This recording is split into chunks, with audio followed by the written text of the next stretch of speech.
waxa waaye qaybta xafiiska dooga la yiraahdo qaybta xafiiska dooga nimankaas hadda muujeedin muraadi ka dhex muuqdaan ma sha Allah ni wallahi billahi taala mar dhow waxaan raaci doonaa waxaan isku dayeynaa bal wiifooga inaan raacno iyo qaabkiisa sida uu yahay inaan soo baroobayno nala socdo insha Allah hadda waxaan u sii soconaa wiifoogii qayb kale qurux badan horteedii ka muuqataa wallahi maxaa damiski meeshan waa yaala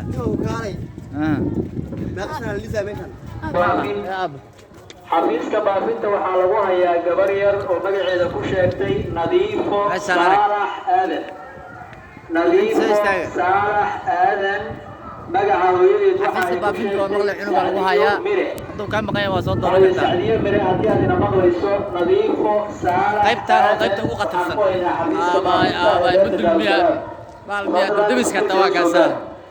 la soco wiil yar qiyaas saddexdiisu tahay 3 ilaa 4 midabkiisu yahay madow waxa uu ku labisan yahay madow fadlan maanta waxa waaye dalxiiskeena wacad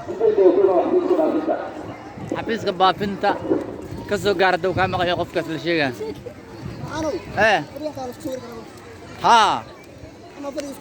ولا اسكت ديار شباب لو ديارش ولا ديارش انا هدك بعد برنامج ناقف صاير ما سامع ما هنا يا انت كويس ها اواي ماشي انا ويفو عسري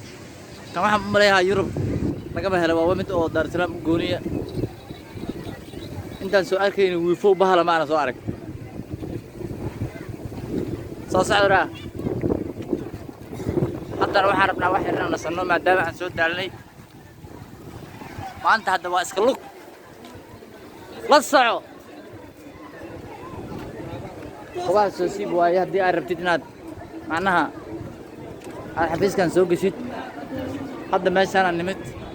xoogay waa nasahaynaa qaybta nasiinada waaye maamulka ma diga hal sawir aan galina bisoo baxayna raal lahada ya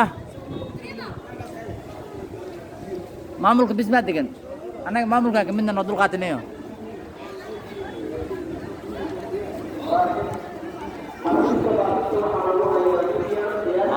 meeshaan waxay ku nasanay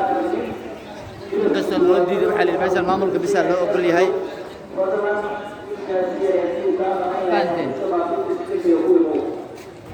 maamulka degan uu dhahay intaasaan ku soo koobaynaa qaybtii saddexaad